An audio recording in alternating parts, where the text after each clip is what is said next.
here. I'd like to call this meeting of the Williamsburg-James City County School Board and the joint meeting of the City Council and the James City County Supervisors to order. And before I ask Ms. Starr to call the roll for the school board, just want to take a moment to thank everybody for spending this morning, St. Patrick's Day morning, with us. This was one of those mornings every year that I dreaded because I never saw it coming. I was not good at calendars, and I'd show up to school as an elementary school student without my green, and I'd have to learn my lesson every year for 5 years. So my heart goes out to those students that are reading today. Ms. Starr, I don't know where you are. Oh, there you are, Ms. Starr. Would you call the roll for the school board? Dr. Beers? Here. Mrs. Donner? Here. Ms. Hummel? Here. Ms. Hunley? Here. Ms. Ortego? Here. Ms. Young? Here. Mr. Dow? Here. Mayor Pons. Good morning and welcome into the city, the Stryker Center. The space that you're in is managed managed by the library staff. So this is part of the library space, and so glad to have you all here. Ms. McCoy, would you call the roll, please? Mr. Rogers? Here. Ms. Kernscher? Here. Ms. Ramsey? Here. Vice Mayor Dent? Here. Mayor Pons? Here. And Chairman, excuse me. Go ahead and call the meeting of the James City County Board of Supervisors to order. Would you call the roll, please, sir? Sir, Ms. Sadler?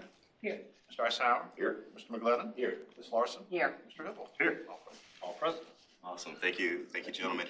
Before I turn this time over to Dr. Heron for her recommended superintendent's budget, I just wanted to take a moment to thank you, Mayor Pons, for the venue here. Thank all of those leaders that are present here for your steadfast support of our school division, the work that's being done, even right now, by some really fantastic teachers and faculty and staff.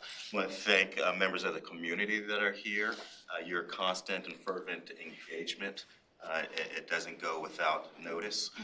Speaking of parents and teachers and other community members in the room. And just briefly, I had an opportunity early this week with Vice Chair Ortego to visit one of our schools, our elementary school, Laura Lane. Just wanted to offer a real brief report on that, just as to show the significance of these meetings and the value that they have. We saw some incredible things happening. We were privileged to have the better part of an hour to spend, which was a lot of time for Dr. Swan, who is very busy, elementary school principal, spent the better part of an hour with us touring Laurel Lane and showing us classrooms and the gymnasium. PE was going on. And there are a lot of great takeaways that I know that aren't just significant to Laurel Lane, but that we can see those things happening across the division. One of the significant things that I saw was as we walked into many of the classrooms, even the gymnasium, students were focused. There was rigorous learning. We'd walk in and it's like we weren't even there. Never had an opportunity to speak. Teachers were focused, students were focused, and it really was heartening to see that learning was taking place in a really significant way. There was a clear sense of belonging among students and staff. I would see custodial staff giving high fives to our students, calling them by name. Really clear sense of belonging. That was really heartening as well. Safety and security was paramount in this school. We, as a division, with the leadership of our superintendent, have made this a priority for all of our schools, all 16 schools, the central office staff. And to see that happening at an elementary school on a day that we really kind of had free reign. It wasn't just in and out. Like I said, we were there for an hour, so things could happen. We could see some things. And we saw students walking in pairs to the restroom, to the nurse's office. There was respect for faculty and staff. It was just a wonderful thing to see. And then finally, one of my big takeaways that I want to share with you is that we got to see two of several, but two of our future learners in action, future educators in action, student teachers. And this happened to be, I think, the first week that they were taking full ownership of the classroom, having been student teachers. And they had just jumped right in. They knew the students by name. They were leading like they had been born for this job. And so I just want to share that with this body as a report to share that these meetings matter. The work that and the discussions, deliberations that take place here and in other meetings, they have real consequences. And the success that we are seeing now in the school division is in large part to the work that takes place here in the conversation. So just want to share that with you and thank you for your continued leadership as well. Dr. Herron, I'm going to turn it over to you. Thank you, Mr. Chair. Good morning, Chair Hippel, members of the Board of Supervisors, Mayor Pons, City Council members and school board members. Before I start this morning, happy St. Patrick's Day to all. Hopefully it means something coming with this accent. We're delighted to be with you this morning to present the Superintendent's proposed fiscal year 2024 budget. Every year we come together in this setting to discuss our investment in our schools and by extension our community. Your generous support over the years has been the foundation for our continued excellence, and your continued investment in public education demonstrates commitment to our children and the future of our community.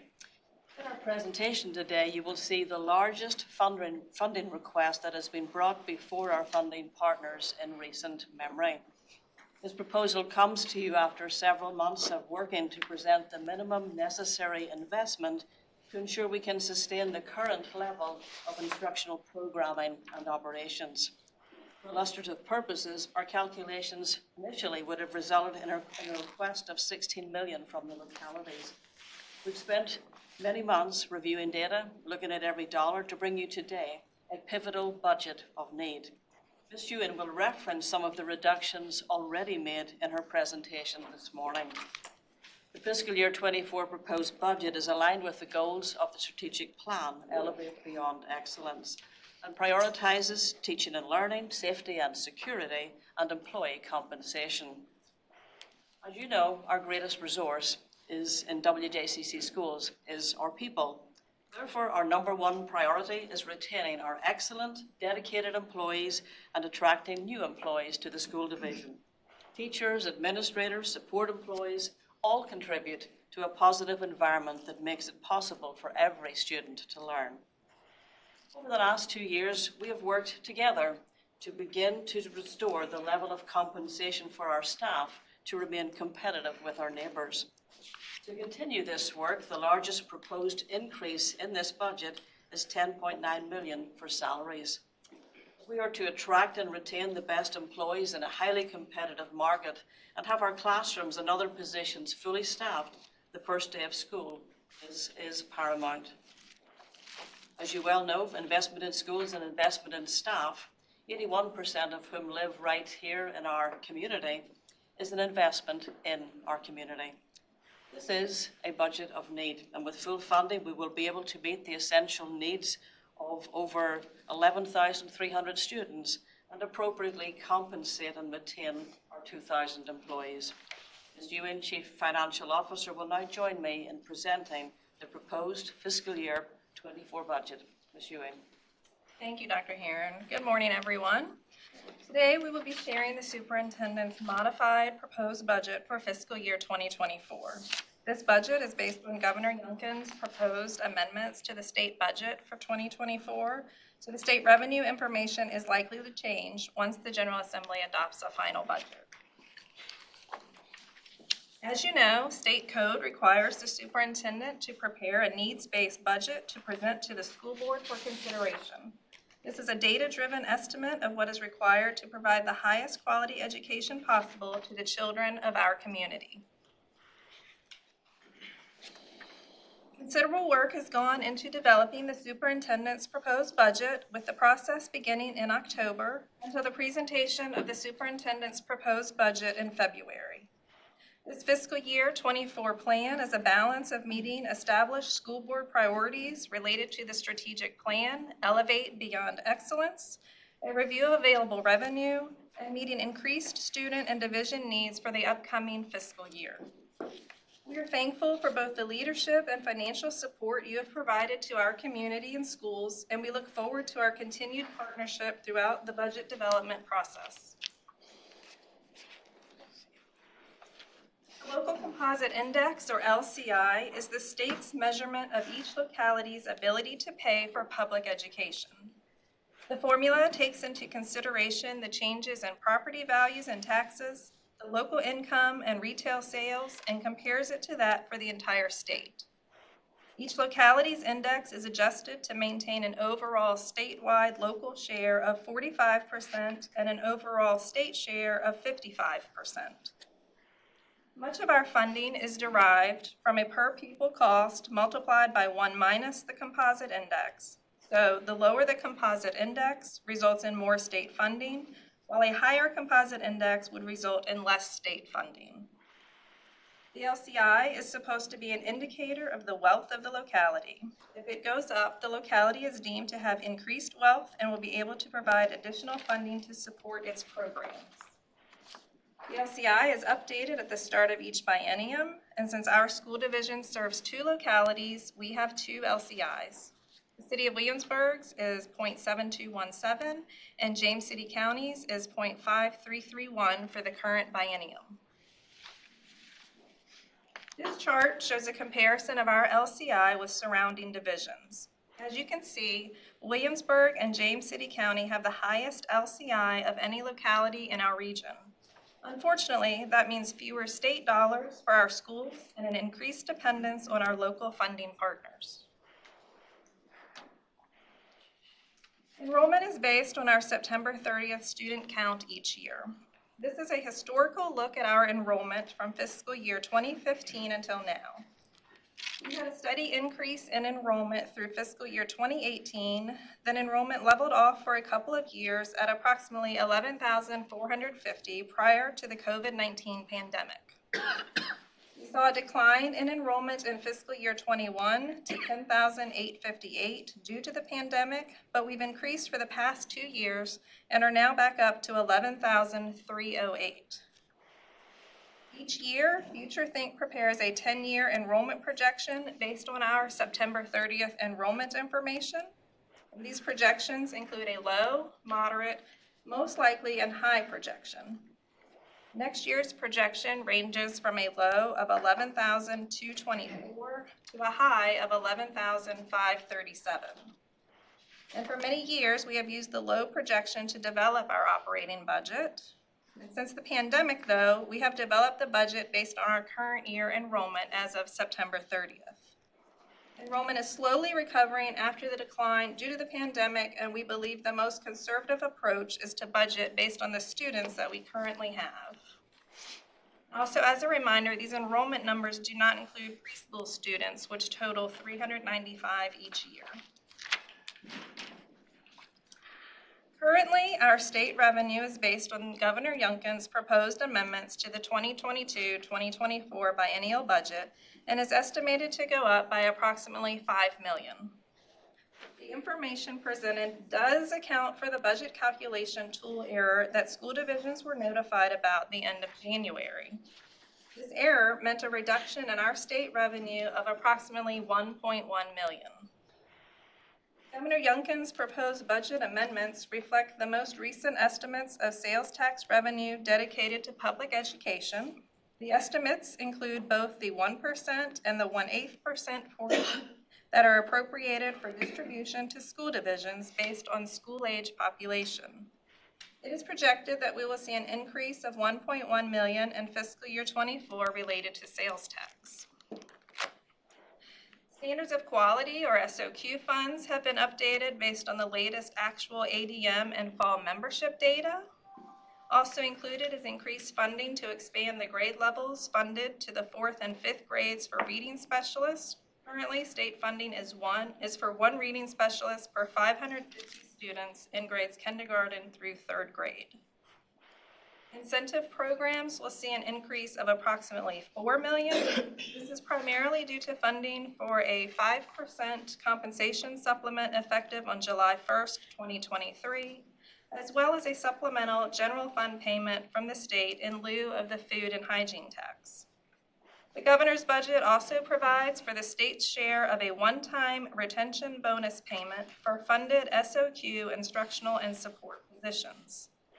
Local staff eligible for the bonus payment can be hired at any point during fiscal year 2023, but must also remain employed with the same school division in fiscal year 2024.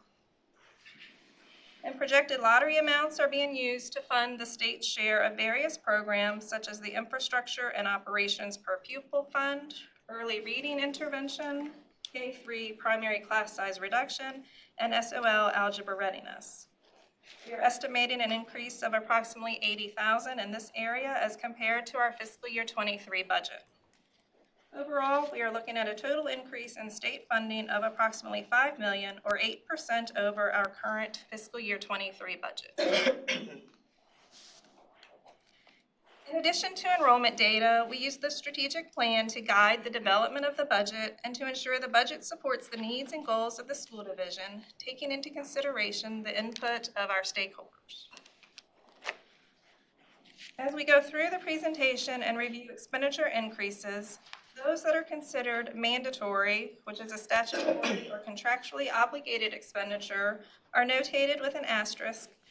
All other expenditures are deemed essential in order to continue to deliver high-quality instruction and to sustain division operations at the current level. Starting off with our strategic plan's Goal 1, academic achievement, college and career readiness. Expenditure increases here include our commitment to the New Horizons program, as well as an increase in school-based allocations based on an enrollment of 11,308 students. Based on our staffing ratios, to serve 300 additional students, we would need to add a total of 15 FTEs. But you will see here that the request is 10 FTEs. We've analyzed class sizes at the elementary level, classroom by classroom, and believe we can maintain class sizes with 5 additional teachers instead of 7, and at the high school level, 1 position instead of 4. This was part of our process to reduce our overall funding request for next year. There are also 9 elementary math interventionists and a CTE coordinator transitioning from our ARP grant fund into the operating fund. Goal 2 of the strategic plan focuses on educational equity.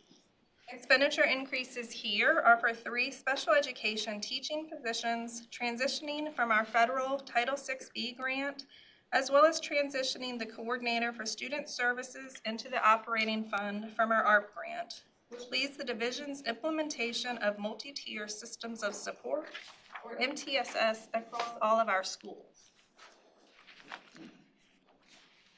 In relation to the 3 special education teachers that I just referenced, this table shows our federal IDEA 6B grant award amount from 2019 through the current fiscal year, which supports a total of 31 FTEs.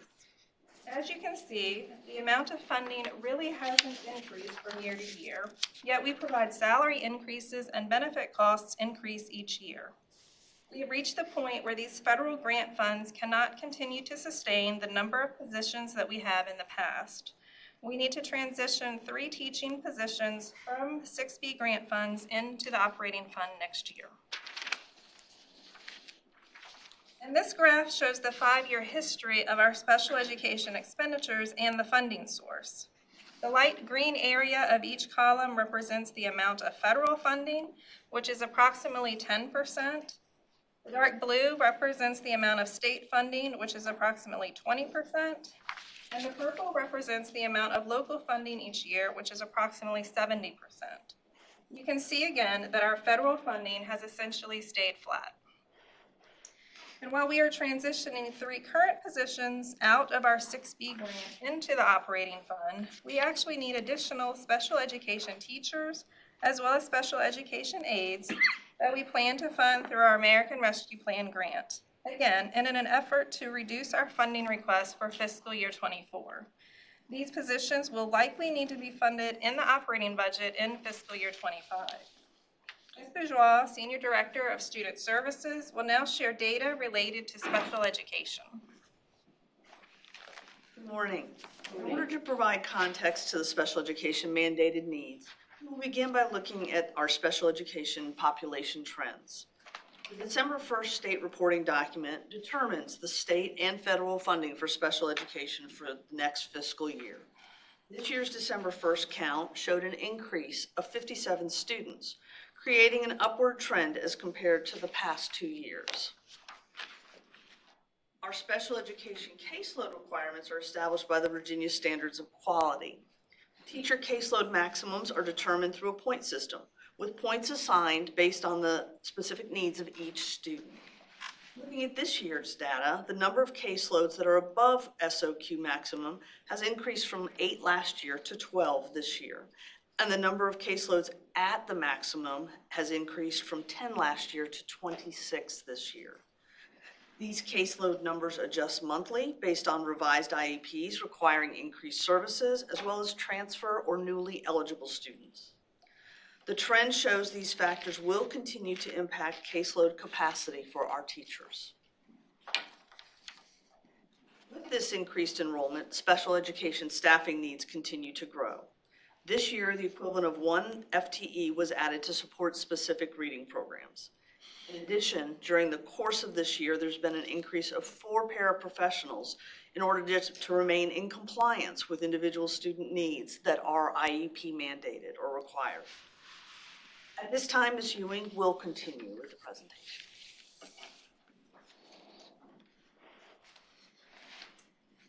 Safety and security of students and staff remain a priority, as seen in Goal 4.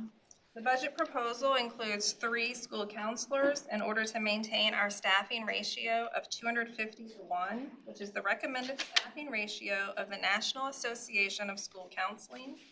One of these positions is being transitioned from our American Rescue Plan grant. There's a school psychologist position being transitioned from our ARP grant, as well as a new supervisor of safety and emergency management as recommended in our threat vulnerability assessment report received in the spring of 2022. Regarding the additional counselors that I mentioned, this will allow us to maintain the recommended ratio of 250-1 set by the American School Counseling Association. Additionally, this supports our ability to meet the Virginia State Code of providing 80% of counselor time in direct services to students. This data supports the request to transition the ARP-funded psychologist into the operating fund. This slide shows a comparison of our ratio and FTEs with some like divisions and 1 neighboring division. With 8 psychologists, our ratio is 1,455-1, which is higher than the other divisions. Without continued funding for this position and only having 7 school psychologists, our ratio rises to 1,663-1. These positions are vital to supporting the mental health of our students. In order to attract and retain high-quality employees and remain competitive with neighboring divisions, the division's goal has been to include a salary increase 3% above the level of state funding provided to all divisions for increases. The current public version of the superintendent's proposed budget, which was presented on February 21st, reflects an 8% increase, which is 3% above the governor's proposed budget. At the March 7th school board meeting, the consensus of the board was to change the salary increase from 8% to 10%, reflecting the same competitive 3% increment increase above funds provided by the state, as outlined in the House and Senate budgets. Both of those budgets reflect a 7% salary increase. This is essential in order to keep staff and attract new staff to our division. In order to receive our full revenue allocation from the state, matching the state's allocation is considered mandatory. The additional increment is essential in order to remain competitive in today's job market. Funds are also included within the budget proposal to support a one-time 1% retention bonus to employees as provided for in the governor's budget. It is also recommended that stipends be adjusted by an average 2.5% in order to attract staff to take on these additional duties. And there are also funds allocated for internal equity adjustments to be considered. Additional items under Goal 5 include funds to continue with the higher substitute teacher and nurse pay rates that began in January 2023 as well as funds for minimum pay considerations as we increase our minimum pay from $12 an hour to $13.50 an hour. Our health insurance increases came in at 9.9%, which is proposed to be split 70% WJCC and 30% employees. When we first began our budget process in January, we were advised that the increase could be as high as 15%. After negotiations, we are happy that it came in just under 10%. Overall, the investment under Goal 5, Human Capital and Positive Culture, amounts to $15.7 million, which is essential to attract new staff as well as to retain the dedicated staff that we already have here in WJCC. The most valuable resource the school division has is our employees. These dedicated men and women go above and beyond to serve our students and community every day. The challenge is to continue to hire and retain teachers and staff members of this caliber, which is why compensation is so important. Mr. Tim Baker, Senior Director for Human Resources, will now share more information related to compensation. Good morning.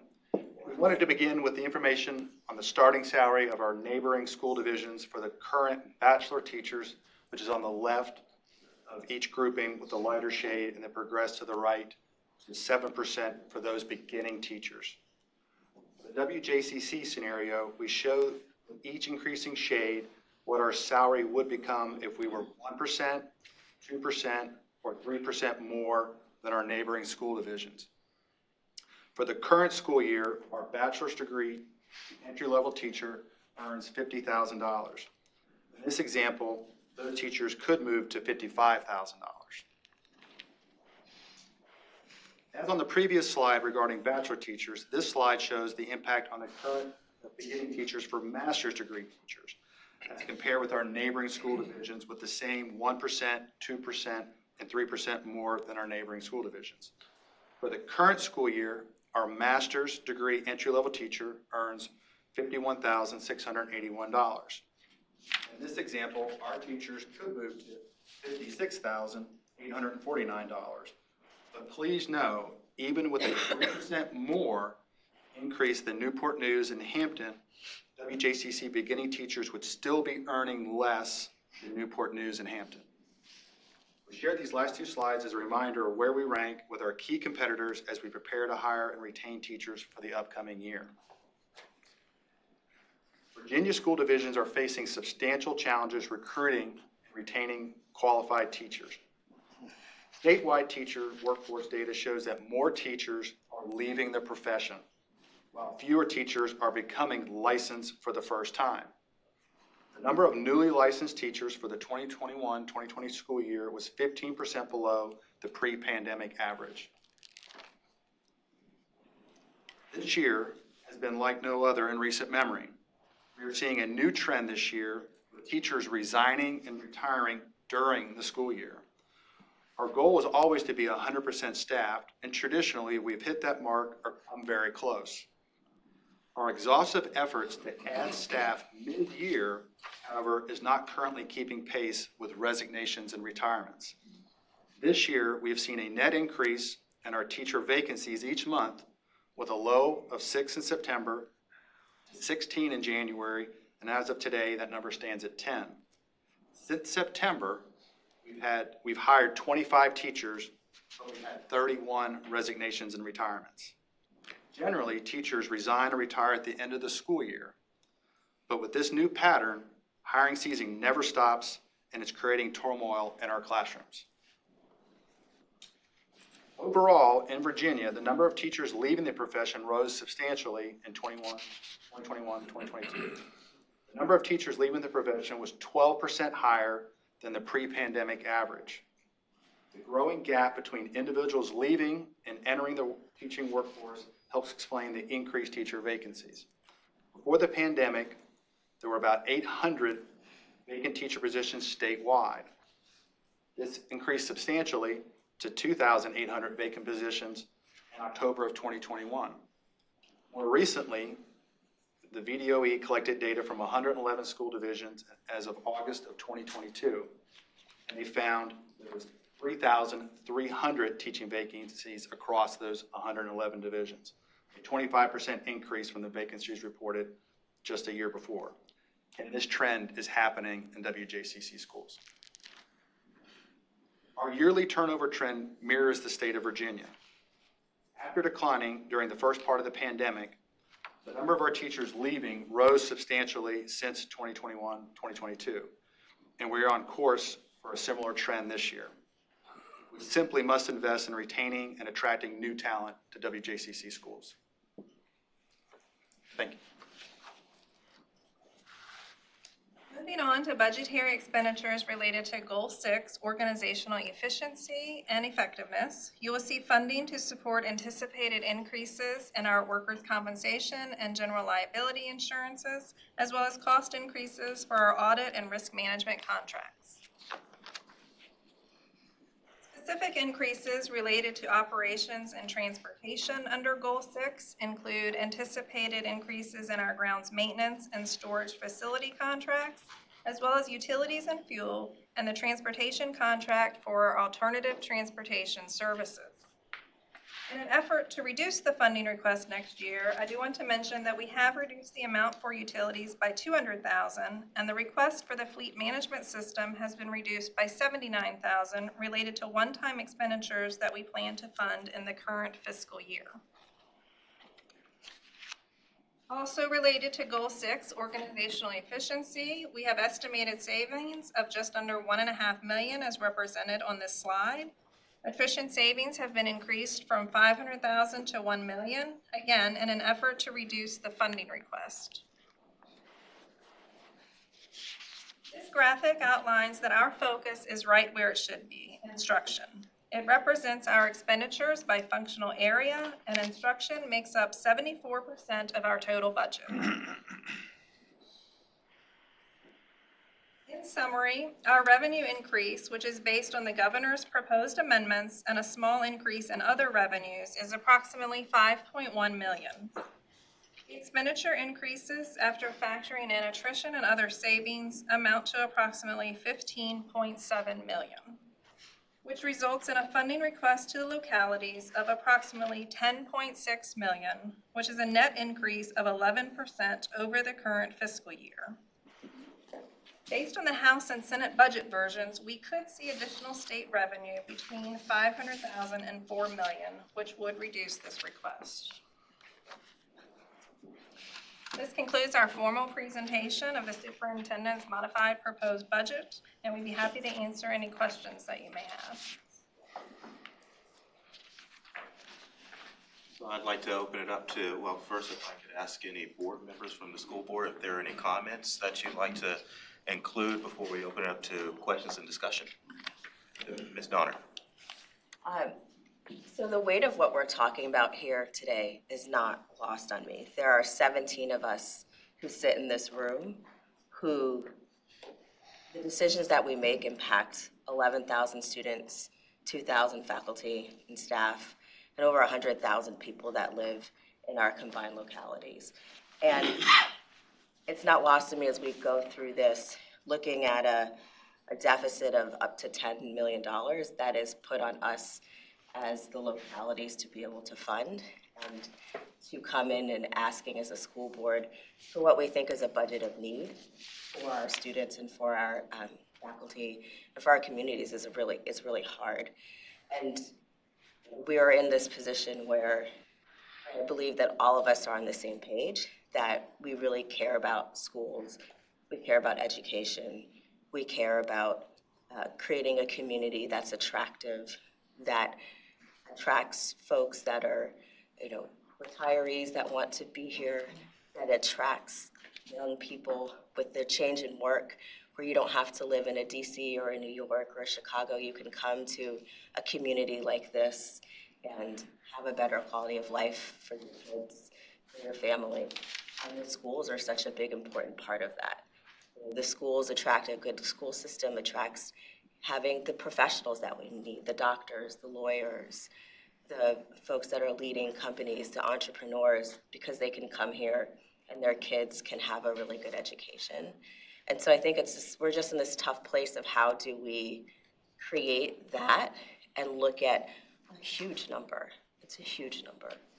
And I don't think any of us want to walk out of here, after this conversation today or in the conversations that we have to have subsequent to this, with the populace looking at the 17 of us in this room and saying, wow, they didn't care about education. They didn't care about our students. They didn't care. Because that's not it. We do care. And it's how do we demonstrate what's important to us as a community and what is important to us and what our values are, and illuminate that, and then also deal with the realities of there's a lot of other places that also need help. And so, Mr. Hipple, maybe you'll help me with my analogy here around, the way I think about it is that it's a house, right? And so if you have a house, things break and you have deferred maintenance on your house, right? And you can decide, I'm gonna fix that or I'm not going to fix that.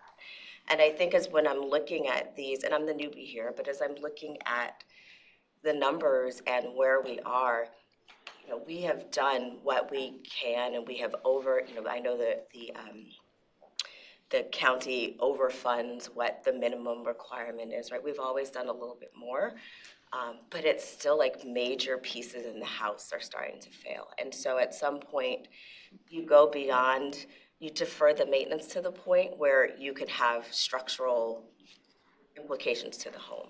And so that's where I feel like we're starting to get to, where we have done the things where we could patchwork and try to solve this, but we're at a point where I'm afraid of what could happen if this crumbles.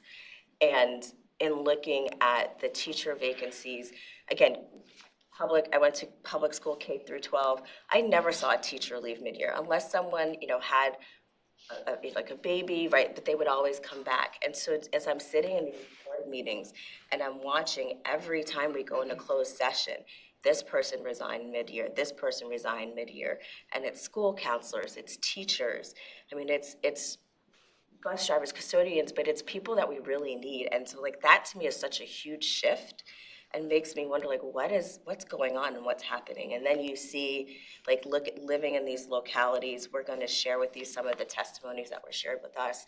But there was one story of a teacher, she's new, she's divorced, moved back home because this is a place where lots of people grew up, they left and they come back home. And so she's moved back home, got divorced, has 2 boys in our school system, and her take-home pay is about $2,100 a month, and her rent is more than half of that. And when I was looking, right, average rent in the city is $1,200, in the county is $1,250. So now you're left with $900 a month to put gasoline in your car, to feed 2 growing boys, to put clothing on your back, to put clothing on their back. And she's talking about, she has a second job.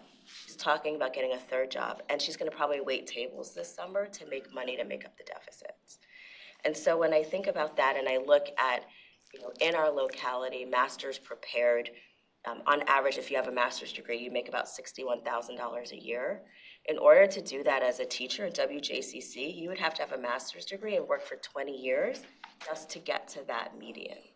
And so when I look at our ask around the 10% and kind of doing the 3% over what may come out of the General Assembly, the way that I think about it is, one, I think all of us work or have worked at some point, and at the end of the day, you want to feel like you did a good job, you're respected on your job, the people you worked with treated you well, and that you were paid fairly. Not paid a lot, not paid astronomical, but just paid fairly. And so that's how I look at it, is how do we get our teachers paid fairly, where we are starting to again chip away at that, our deferred maintenance. So right, the 7% or the 5%, whichever comes out of the General Assembly, like that keeps us whole. And then that extra 3% starts to chip away at those deficits to make sure that our teachers can stay in this community, that our teachers can contribute, that our teachers can live here and spend their dollars here. And if we're creating a situation where they can and that they leave us, that they are so far behind, it just makes it really challenging. The other thing and the last thing that I'll say before I hand it back is that there's a lot of conversation around the 10%, and that's a really important number. But I think the other things that Ms. Ewing and Ms. Bourgeois also talked about is really important is that there's that support staff thing. Because yes, you want to get paid, but it's also the environment in which you're working. And so in that budget, there's about $2 million in there, which just keeps us afloat, right? It is providing that support staff, it's providing the teachers to keep our ratios. When I look at, for me, the school counseling and the psychologist budget, I think about, it is so important if you've got a building where the children trust the teachers and trust the psychologists, and they have the space to be able to get in those classrooms and talk to the kids, right? We can prevent some of the things that have happened in other areas because, right, the teachers can actually understand what's going on at home, what happened at the bus stop, what happened in the neighborhood, and that might be coming into the schools. And if we don't provide that support and to wrap around those teachers, like I'm afraid of what could happen because we don't have enough people in those buildings to make sure that our kids have someone to talk to that are paying attention to our kids and are safe. So I think yes, the 10% is kind of the big headline, and it's the part that creates the most noise. But underneath that, there's just so much in the budget that just makes it a place that's safe for our children, that makes our community safe, and that allows us to shine a bright light on what things are going right here and right in education and attract people to come here and spend their dollars here and build businesses here. And that's where I'm focused on. And so that's why I supported the 10%. So those are my comments. I'll turn it back to you, Mr. Dow. Thank you, Ms. Donner. Any other members? Ms. Hummel? So I come from more of a business perspective. So as Mrs. Donner said, I'm sensitive to the budget shortfall between what the state may be offering versus what our community needs to do in order to maintain an excellent school division. And I would like to just offer my kind of a business perspective on why I'm supporting the 10% raise. We're all operating in an inflationary period of time. I checked the U.S. Congress Joint Economic Committee's report on the CPI-U inflation, and we're currently at 6.4% for the month of March from the previous year. So for the majority of Virginians, their personal financial situation is the same or worse than 2 years ago, especially among the middle class, which tends to be the hardest hit by inflation. This is where our teachers and support staff sit in the stratum of society today. In 2022, 2023, a first-year teacher with a bachelor's degree earned $50,000. The 5% raise would increase their salary by $2,500, but the increase in their insurance premiums plus inflation at 6% would negate any positive bottom line to their quality of living. And according to the Virginia Employment Commission, we have a 3.2% unemployment rate, which means our teachers have choices. And as you could tell from Mr. Baker, they can leave the profession, they can go elsewhere for more money and less hassle, and then they never come back. So for me, it's a matter of simple economics. It's the law of supply and demand. Nationally and in the state of Virginia, our teachers are leaving the profession. Every year around this time, WJCC administration sends out that survey that Mr. Baker just shared to see who plans to return so they can plan for hiring. And this year, the survey revealed that we are seeing the largest turnover ever, with 148 teachers responding they're leaving our school system, some for good and others to leave to join other school systems for more money.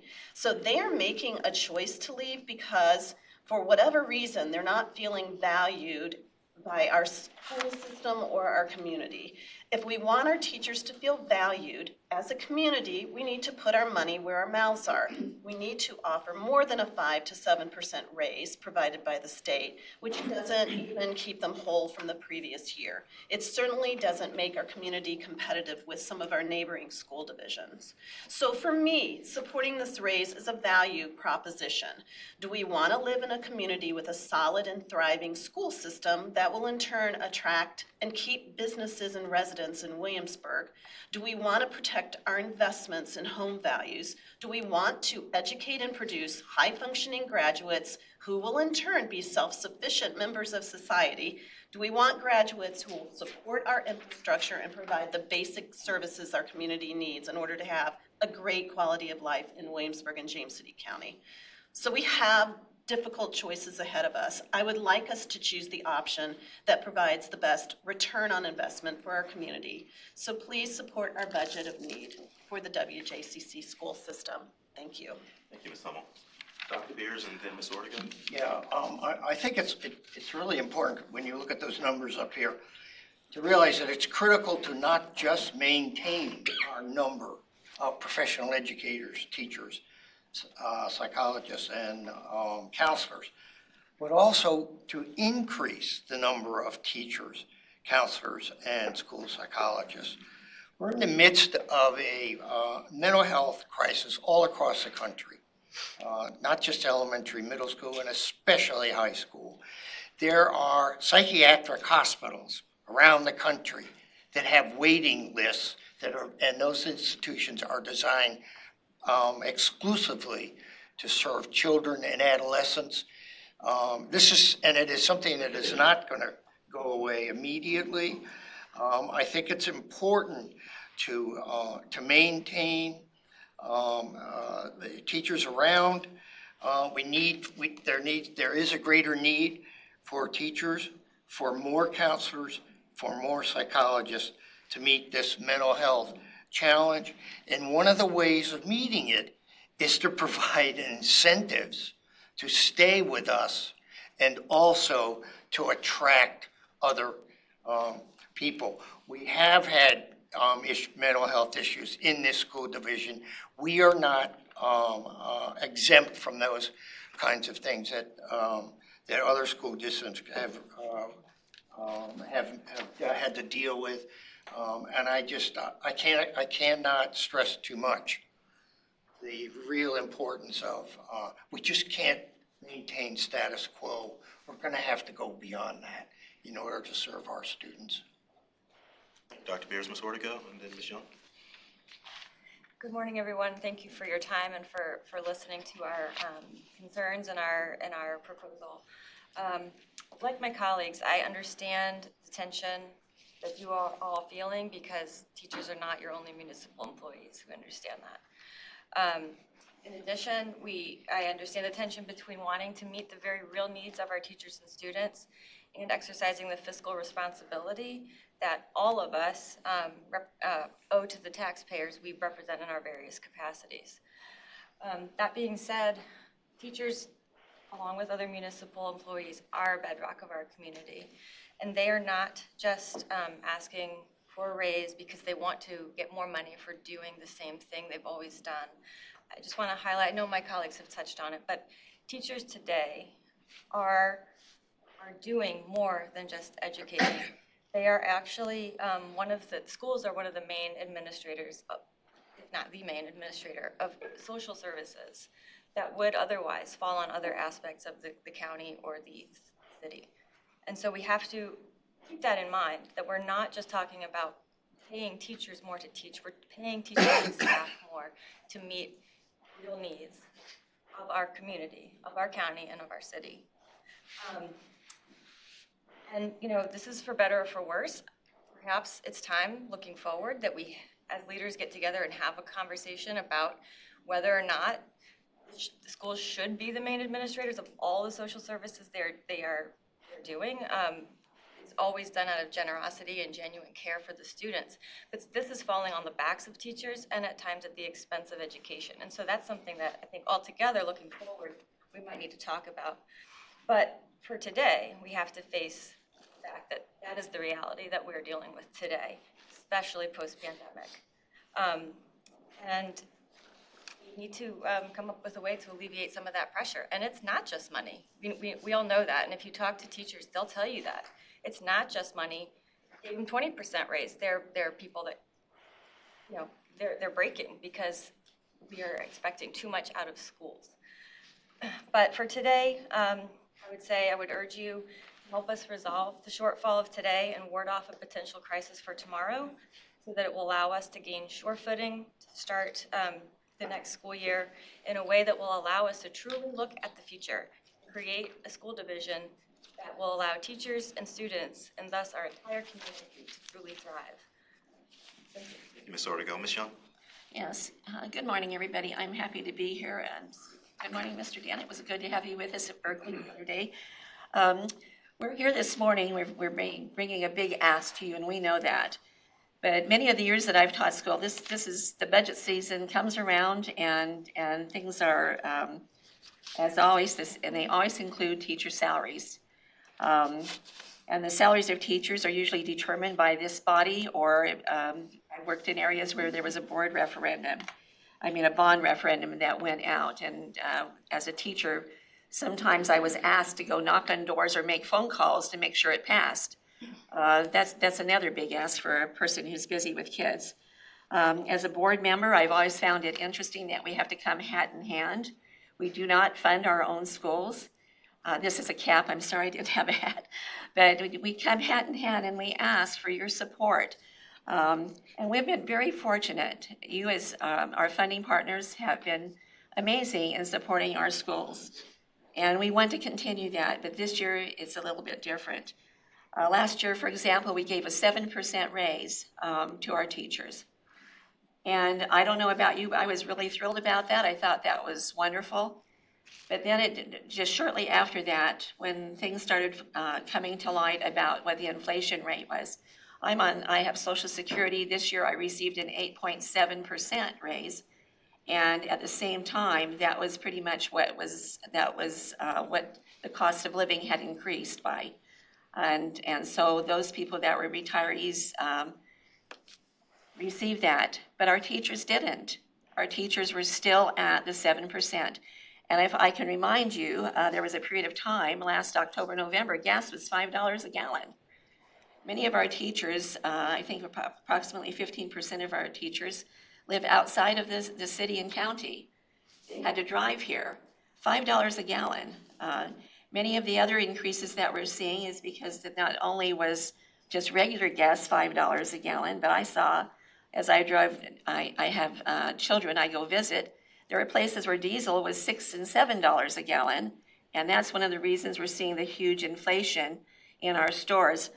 Recently, somebody told me that I don't eat eggs, but they told me they were at the store, that eggs were $5 a dozen. That is supposed to be one of the cheapest forms of protein that you can provide for your family.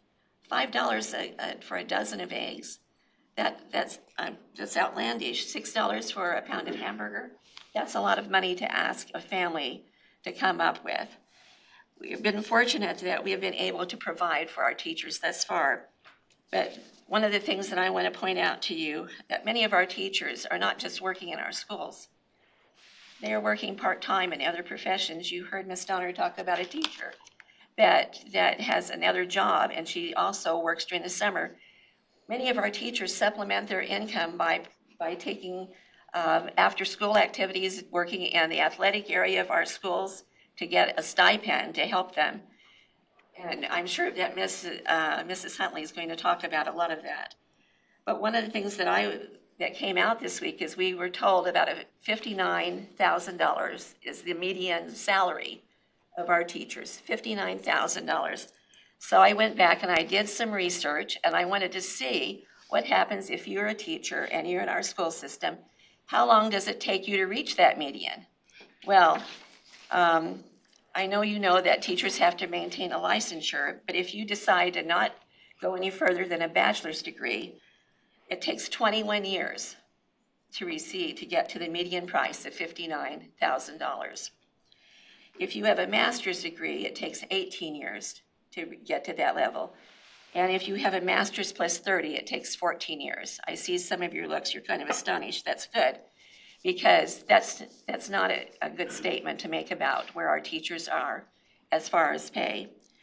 One of the things that our teachers have, they have a 10-month contract, which is divided into 12 equal monthly payments. Our beginning teachers get $50,000 a year this right now, and that was the payment this year. I want to remind you that there's a lovely little thing called taxes, and I think every one of us in the room is subjected to them. Our teachers fall into the 15% federal tax raise. I think almost all of them do. If you are a beginning teacher and you start with pay scale of $4,166 a month, which is what happens if you take that $50,000 and divide it by 12. You can get out your calculator if you want to follow these figures. After that, you get a 15% off of that automatically, and that brings down your pay to $3,541. And then there's another little tax that we don't always like to talk about, state tax. I often forget about that. But that's a 5.75% tax. That's the range where most of our teachers would fall into. That brings their initial basic pay down to $3,361. That's before anything else. And many of our teachers are also paying for health insurance, and then there are always other things. That's before lodging, food, gas for a car, possibly a car payment, and for many of our young teachers, if not most of them, a student loan. So we're asking an awful lot of our young people. And I remember a few years ago, the person who was president of the local union here came, and she was a first year, second year teacher, and she was talking about some of the struggles she was having. First of all, paying for a decent place to live. And yes, we have places in Williamsburg where you can live for $500 a month, but I don't think any of us in this room would want to live there. So as a member of the school board today, I just want to remind you that we are mandated to present to you a budget of need. Our budget of need represents a 10% increase for our teachers. It's a hard sell, and I understand that. But as a member of the school board, I fully support it, and I'm asking you to support it also. Thank you. Thank you, Ms. Young. Ms. Hundley? Good morning, everyone. I come today in support of the 10% raise, and I thought about what can I say that you haven't already heard, or what's going to resonate.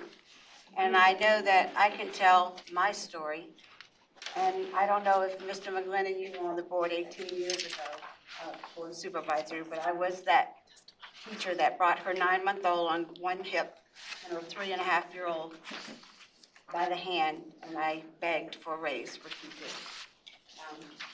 I remember that day vividly. I think I even bought silly putty or something, asking you all to stretch, try to find a way. I came, and I don't mind putting this out there, married to a teacher who was working at WCA because there was no tech positions here in Williamsburg. 2 children with child care bills out the roof, car payments, student loans, and on the verge of bankruptcy.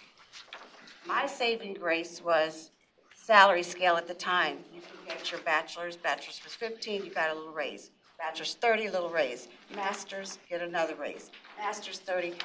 And then finally, I went all those steps, took a few of the little stipend positions like minority achievement leader, team leader, those helped.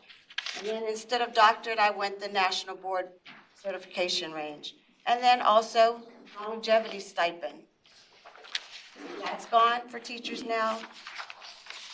Those little bits of raises, used to pay 80%, now they pay 50% back so that you can take classes, the 2 classes. So that's what saved me. And teachers aren't, the longevity's gone, we're not going to do that bad for them. Now it's just master's plus 30, and then you just go into doctorate. So all those little steps and raises are gone. I, as you know, am not far removed from the classroom. And I have a pulse on education right now. I try to get into all the buildings. I try to spread all the wonderful things. I was just with Miss Ramsey at JBB yesterday, and she knows we ask the questions. We want to know the good, the bad, and the ugly. So I have a pulse. If you take a pulse with 3 fingers, I have 6 on it. And in our elementary schools right now, they're having to deal with things I've never thought they would have to deal with. And one thing is discipline, K and 1.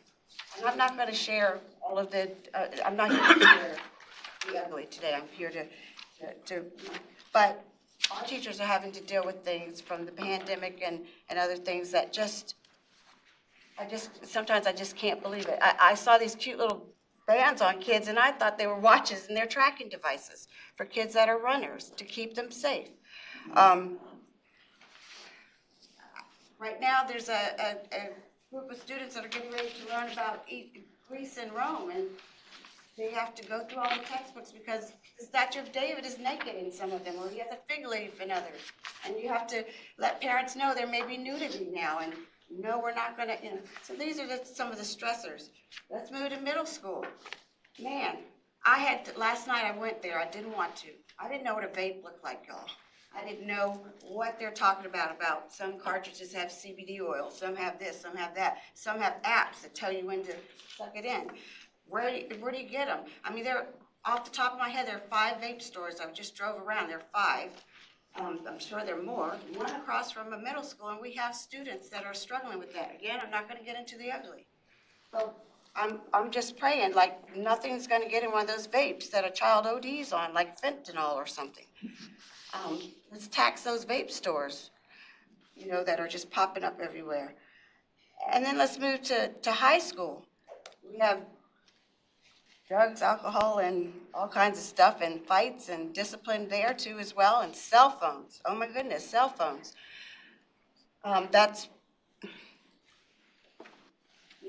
and to get back to the positive, that's why I go to the track, all the sporting events, the fine arts events, the AXO events, because there are children, that saves a lot of our children, those things. And I just want to know that our children are doing well in the midst of all that the teachers are having to deal with. And then the attendance. We got more kids that want to be influencers on something to get money than be influenced. They have they could be a doctor, a lawyer, anything before they're going to, whatever the influencers do, I don't even know because I'm not tech savvy like that. And it breaks my heart. And I'm not even here to talk about all the things that teachers have to do now that they've never had to do before. And I will say this as a wife of a teacher, I've never had an argument with my husband until this month because I feel like a horse trainer. I make him put those blinders on. He worked at WCA. Don't look at the carrot they're dangling over there about they're an IB school now and they've got international students coming in and they're gonna have a diverse staff. He taught in York County for 5 years. Don't look over there at York County. And he's saying things like, when he used to take kids as a CTE teacher to competitions that he hasn't done since there's no resources here. Don't look there. There's 2 black people, I'm one of 2 black males at my school, he says. I'm like, you don't know what's over in York County. You may still be one of 2 black. You may still, they may not have a better health packet than we do. You just stay focused on kids. You just went to an event where you found out your family was on a reservation and the Naval Weapon Unit came in with tanks and moved them off, and you moved into Highland Park, and some of your family moved into Grove. You were born and planted here. You're going to stay here with your kids. You're going to put those blinders on. I don't mind reading the little thing that I have to read when budget comes up about, I can make a fair judgment on the budget. What I don't want, it's not going to be a good look for me, is to have Tim Baker reading that my husband is going to another division. That is not what I want. So I told him, this is what you're going to do. You're going to do what you do well. You're going to go to Hornsby. You're going to make a difference for those children. You're going to come home. I'm going to have dinner ready. You're going to watch your ESPN while you're eating, and then you're going to your part-time job, which he has, teaching golf. And anytime I hear anybody mention they need a golf instructor, I'm going to take your little golf cards out, and I'm going to say, my husband's an excellent teacher. He's also an excellent golf instructor. We can't afford to buy back the 5 years that he lost at WCA so that he can retire in 3 years and not 8. I want to stay here. This ask is for the kids.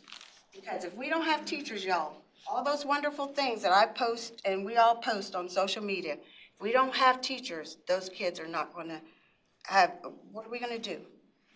I'm very scared. I've never been a scared woman. I am very scared. We got to come off some pennies, 1 or 2 cents. We got to do something. Or we're going to be in, I feel like this is the Titanic. Some people were willing to go down on the ship, but some people are going to jump to save themselves. And what I hear from teachers and staff is they feel like they're drowning. I don't know if any of you have ever felt that. But I'll share this last thing. I went to Cancun. I had a life jacket on, and I had all the highest intentions to go snorkeling. And that choppy water and where I had to go, I panicked. And that's what's happening. Our people cannot solve some of this thing. They're panicking. And that man came over with a little round thing, and he says, I can't hang out here with you. I have these other people to take care of. Can you make it? And I said, I cannot make it there. And he said, I'm gonna blow the whistle and a boat's coming to get you. And he blew the whistle and someone came and got me and took me to safety. These teachers are blowing the whistle and nobody's coming. The resources, the funds, everything they need for support is not coming. And they're just treading water, keeping their head above water. It's like an iceberg, 10% looks good, but that 90% underneath is just, and so this is very important. And that's why I stand behind the 10%. Thank you, Ms. Hundley. And I appreciate the attentiveness of the room as we offered time and space for our school board members to share their unique perspectives on the superintendent's modified proposed budget. I recognize we're growing short on time, but I definitely want to hear from the room on your questions and concerns as you might offer those to Dr. Heron or staff. Well, I'll just kick it off. I certainly appreciate Dr. Heron's modified budget proposal today, and certainly all of you on school board, the work that you do, at your meetings and going to visit classrooms and really putting your heart and soul and all your energies into providing great quality education for our students, the children of our community. And I think everyone around the table feels the same way. We want to have the best school division, produce the best children, whether they go to college and find a career or whatever it is. It's better for the community in general. And so I think we all support the initiative here. So thank you for that. Quick question, when we talk about 10% or the 10 million additional that you're seeking, would that money go directly to teacher raises, or would it be a raise across the board? With admin and everybody? It's currently a raise across the board. That's what the cost involves. Okay. Mayor Pons. Chairman Hippel. I want to thank the school board for all your hard work. And every decision you make is not going to be the right one, just like with us. And, we just do our best to hope we make the right decisions. And we in James City County, and I know Williamsburg as well, know how dedicated y'all are and how much you support the children, which we appreciate very much, because I still have 2 children in the school system, 30 plus years of having children in the school system, and we've had great teachers. And just like we are with our staff, we've got a lot of great staff, and we've got to look at the 100%. I know y'all looking at your 100%, which is the schools. We've got to look at that and everything else we have going on as well, and all of our other staff in James City County that take care of us and deserve raises. And to me, there's not one person more important than another. And I've had teachers come into our meetings and have been very wonderful on supporting what they see is coming on with schools, and that's why. When several years when Mr. Hill was here, we found we had an issue with the fire department. We were losing firefighters, just like you're losing teachers, between year 8 and year 14. And we figured out, we said, all right, what do we need to do to address this? We're spending overtime, people were getting burned out, they were just leaving. They said, you know what, I'm not getting any more money, I'm not getting this. And so we addressed that situation, and we didn't do it across the board. We didn't go, okay, Parks and Rec's gonna get this, and the fire department gets that, the police gets this. We said, we have an issue, which y'all have, teachers. So we had an issue, we took care of that. Next, we found out, same thing, the police department. And so we started looking at police department. Why are we losing police officers? Well, they're losing police officers and firefighters all across this nation, just like teachers. I don't know what's going on with this country and what's happened and what caused these issues. I think COVID scared a lot of people, which I can't blame them. That was a big thing. But it's changed the way we do business. And now everybody's competing and I'll give you 10 cents more, I'll give you 10 cents more, I'll give you this. Eventually that's gonna have to stop because it's no way you can continue that. During our meeting, our last meeting Tuesday, and I even made mention to a couple of the board members, the teachers came in, they were concerned about the money, but there was a deeper concern, and I could hear it. And it was, yes, we want more money, yes, we need more money, like all of us. I mean, I'd love to give our board a raise and all of our employees a raise and the teachers a raise and everything else, but we're limited the amount of money we have. But there was something else in there.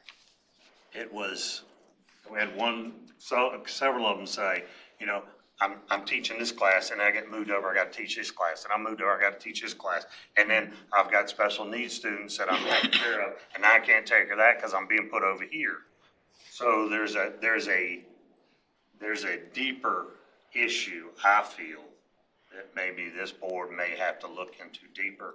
What are these, what is all, pay is one thing, and I agree with that, but what are the other issues that are going on? You know, not everybody's leaving because of pay. And it may be a benefit, it may be a frustration. You know, this has always been a premier school. And I know when we moved here in 76, and Dad bought the land in 61, but we actually moved in the house in 76, the school system wasn't really that great. But the nice thing about the school system is it was small enough that all of us, regardless of where we lived in the community, were pretty much in one or two classes and definitely high school together. And a lot of us still remember those high school days, and it was unique. Now we got 3 different high schools and they think differently and they kind of compete against each other, which I don't know why. But there's an underlying, I'm seeing an underlying something going on with our teachers. And it could be nationally. It couldn't be, and I'm not saying it's James City County's issue. It could be something that's greater than all the teachers, but I think that needs to be investigated. You know, once our county administrator puts out the budget and there's X amount, and of course we give to the schools every year. We give more than it's required to give, and we want to do that. We support good schools. Can we go to the top of the line? I doubt it, just to be honest with you. And I get criticism because a lot of times I'm just straightforward, honest, and people are like, oh, I can't believe you don't support. I do support you. But there's a limited amount of funds that I can support you with. Now, will I try to push it as far as I can with the board and all? Yes. And this board is always, ever since I've been on the board, willing to support the school system and try to make ways and try to go, okay, we can do this, we can do that, let's fund this. And the county administrator has been very good about that and talking with Dr. Herring and, okay, how can we do this? What can we do? How can we move this? So we'll always continue to do that. But can we get to those numbers? I don't know until that comes out. But if we can't get to those numbers, then this board is just like our board. We've got to take, you get basically 50% of our budget is 47, but by the time you get to state tax, which we changed several years ago, you're around 50, 52%. So let's just say 50 for easy figuring.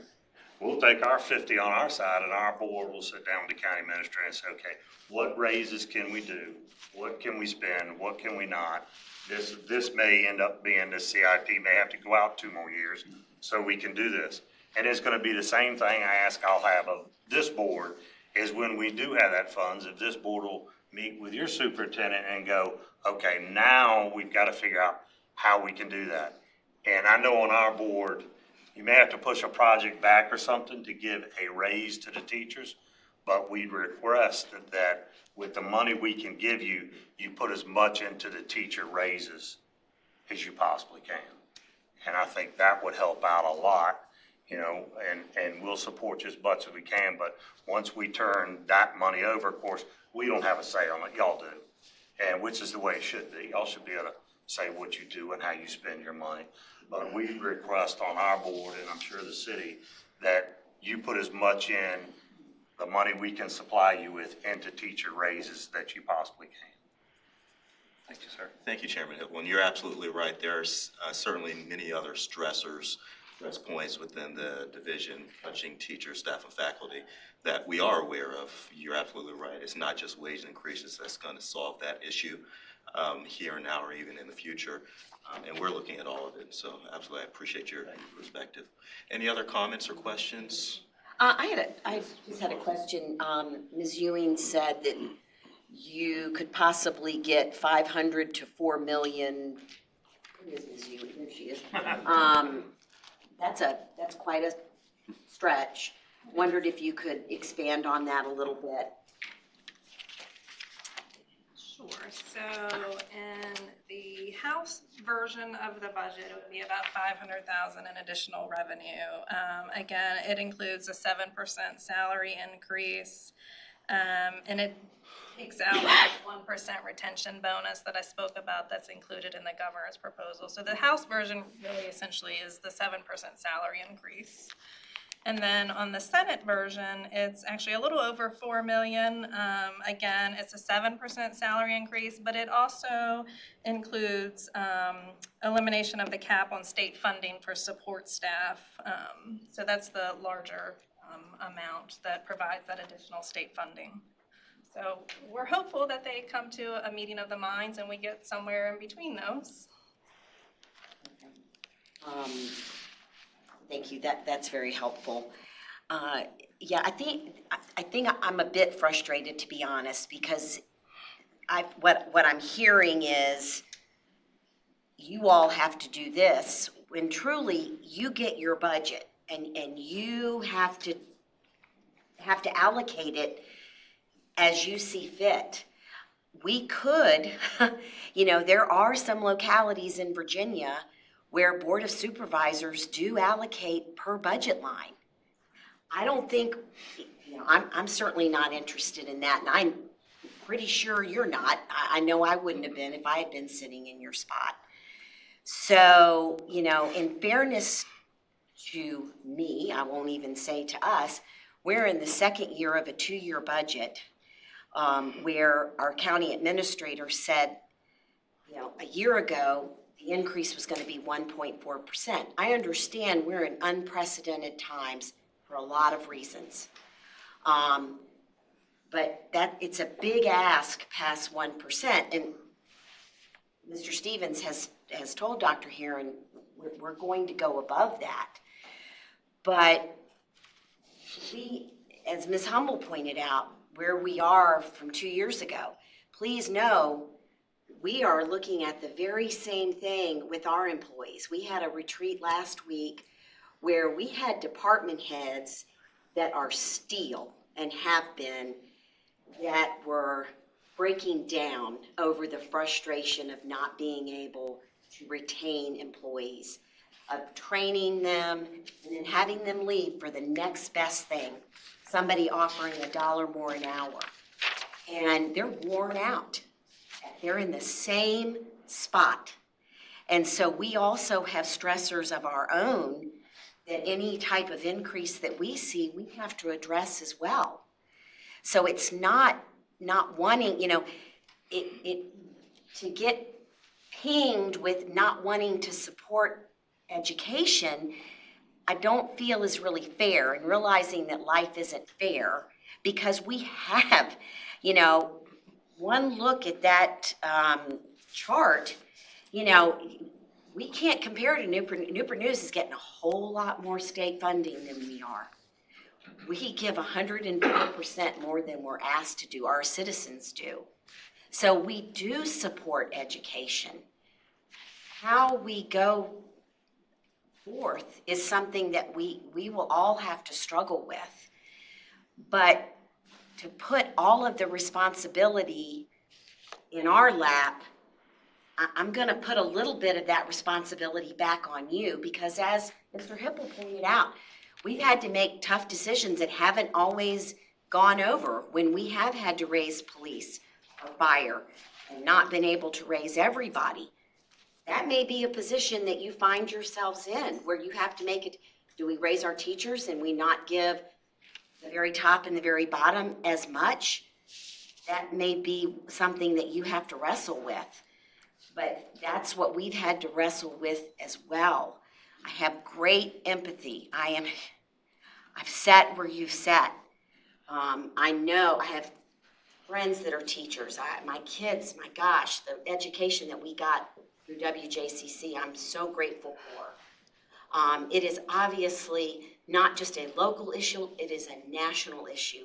As I have said from my seat on the dais, what we did back in, when the economy took a downward turn, we, and as a locality, said we put that on the backs of our public service workers, our teachers, our county workers.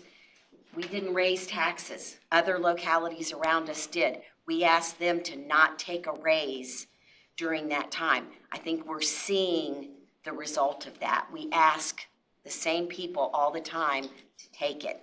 And we may be asking that again in some ways, but we are trying. And we are not sticking with our 1.4, which was what we were originally. We'll have to wrestle with what that is. But, we just want you to understand that we are facing some of the same challenges. Thank you, Ms. Larson. That is appreciated on this end. And just to address the frustration, I think that you shared, and I think is met with some other members in the room, that I would say much of the talking points around the allocation of what is asked for in that large number is really just a measure of accountability to those our funding partners in the room. So just as a sign of respect that these dollars will be treated with genuine care. Any other comments or, yeah? Thank you, Mr. Dale. I just want to say thank you to the school board for your willingness to come forward. As it's been said, it's a difficult ask. More importantly, that the work that you've put into, obviously the comments that you made today and sharing personal stories. And, as Ms. Ortego first touched on it and then Mr. Hipple, unfortunately, I agree that 10% is not going to stop the issues they're facing. Teachers are facing all these outside stressors. And so maybe, how we solve that. Obviously, I'm not an educator, so how you solve that, I don't have an answer to. But I want to share a personal story.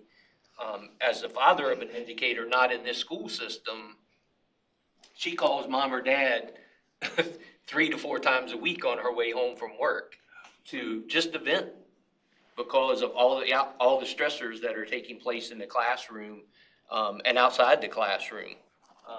And you try to be supportive, but you're also concerned about their mental health and their safety as well.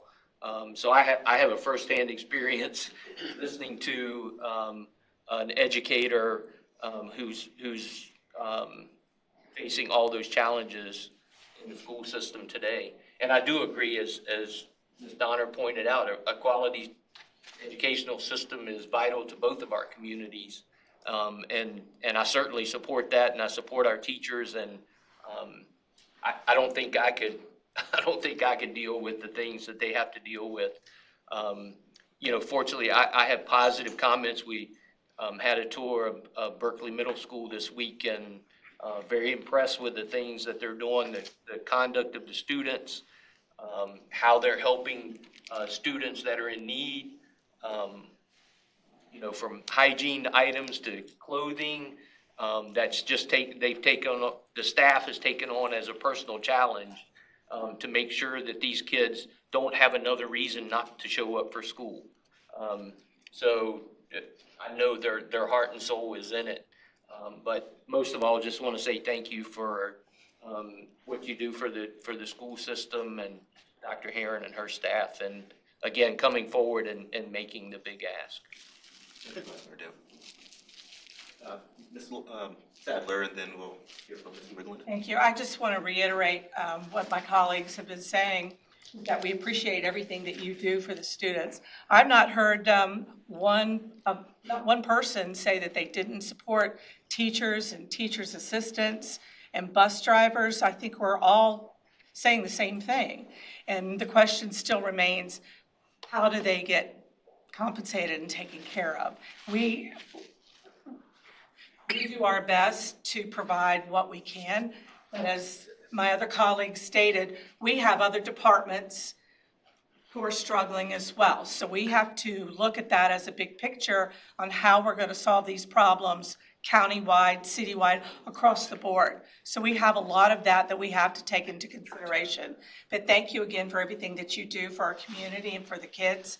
And again, I would say that I could speak for my colleagues that we all support teachers and their assistants and bus drivers, and hope that you can find a way to make sure that their needs are met in a proper way when you're doing your allocations. Thank you. Ms. Sadler, we do have the room for 5 more minutes. Mr. McGlinnan? Did you purposely indicate that to me there? I knew you wouldn't take it for that. I understand. So first of all, let me thank all of you on the school board and the school administration. It is really very inspiring to hear the commitment that you have to providing excellent education for our students and to address what is, not just a local problem, it is a national problem. My wife retired in her 40th year of teaching not long ago, and I know the stresses that she faced every single day. Again, not in this school system, but in a different, in the Newport News system. She constantly tells me, I got a letter, asking me to come back, and no. But there's no question that there is a tremendous amount of commitment to doing the very best for our students. Just to share a little bit of our frustration, when we hear news that both the House and the Senate have decided to increase salaries by 2% from the 5% that was in the original budget to 7%. We all cheer and say that's great, and then we recognize that we'll cover 2/3 of those additional 2%.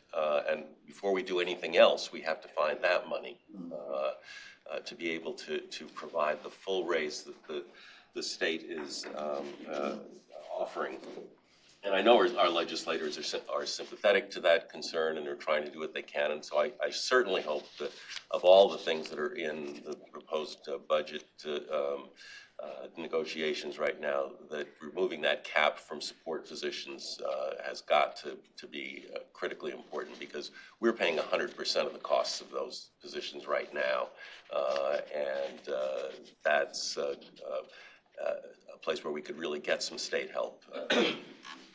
I did have and so I will say that, I'm absolutely certain that my colleagues, we may have different places that we'll land on what we think we can do, but there's no question that we are, on the one hand, absolutely committed to finding as much money as we can to address the needs of our school system, just as we need to find those resources to make sure that our citizens feel safe from a public safety perspective, that they have the opportunities to live in a high-quality community with parks and recreation facilities that offer daycare facilities as well for working parents. We need to be compassionate about the fact that, like everyone else, our taxpayers are experiencing that increased cost of living. So there's a limit to the degree to which we can think about some of those issues. So I think we all share a frustration. Wish we could just write that check and say everything is fine. But I can say that I think there is every evidence that there is good faith on both sides, or on all three sides of this table, and that we can work with this. I just had a couple of quick questions for you, if you wouldn't mind. I note that the state has fixed the issue relating to the sales tax, and that would add $1.1 million back to our system. But that's a one-year fix, I believe. Is that right? There's no permanent fix to the elimination of the grocery tax from the sales tax for education. Yeah, that's correct. Basically, they've provided the money in this current year, but they have not provided any money for the miscalculation in the next year's budget. So we're over $1 million short from what we thought we were getting from the state. That has not been fixed at this point. And so that's something that we have to think about as we're considering next year's budget, for instance, that will the state fix that on a more permanent basis? Will they find a dedicated source of revenue to replace that $1.1 million which should be escalating over time, in fact? And I would just wonder about this incentive program, where I understand that there are bonuses to be given in differential amounts depending on whether you are classified as an exceptional contributor, a contributor, or not a contributor. Is that right? They're about $1 million. I don't believe the bonus program is moving forward that we're aware of, but of course there's no final decisions yet. There is a 1% bonus in the governor's budget, yes. Which like 1% of a custodial staff member's salary is not a lot. It's not like giving a $1,000 bonus, and we're not really in support of that. We would rather that money go into a permanent increase in salary across the board. Right. Well, yeah, and I would agree entirely with that. And again, about $680,000 of that $1 million would have come from local sources, I think. Is that right? Yeah. Again, thank you very much for sharing the information. Thank you for sending the message to the community about what we need. Ms. Donner, everybody shared such important information and experience. Ms. Donner raised a question for Mr. Hippel about deferred maintenance. I kind of look around my house sometimes and recognize those issues. And I also recognize that sometimes we have to figure out a way to address those deferred maintenance items over a couple of years. I hope if we're not able to get to where everybody would like us to be at the end of this year, that we are thinking about how we address this concern on a systematic level to get to where we need to be in a relatively short period of time. Thank you. Thank you, Mr. McGlinnan. We'll take a pause to look for any other speakers before I turn over to Dr. Heron for final comments. Just one final comment that there's been a lot said in the room today, but we are at a pivotal moment in time and a crucial moment in time for our public schools. And we appreciate that it's a difficult time for all three bodies, but we would really sincerely and deeply ask you to consider schools and make them a priority this year in the budget, because we are at a critical moment in time for public education, and I just want everyone in the room to realize that as we leave the room. Thank you. Thank you, Dr. Heron.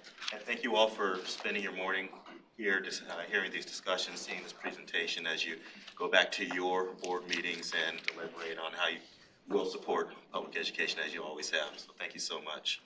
With that, I want to adjourn this meeting of the school board. I move that City of Williamsburg Council adjourn. Mr. Rogers? Aye. Ms. Kernscher? Ms. Ramsey? Aye. Vice Chair Dent? Aye. Mayor Pons?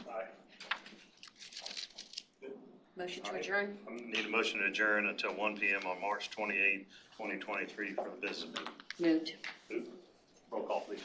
Ms. Sadler? Aye. Mr. Eisenhower? Aye. Mr. McGlinnan? Aye. Ms. Larson? Aye. Mr. Hippel? Aye. Thank you. Right.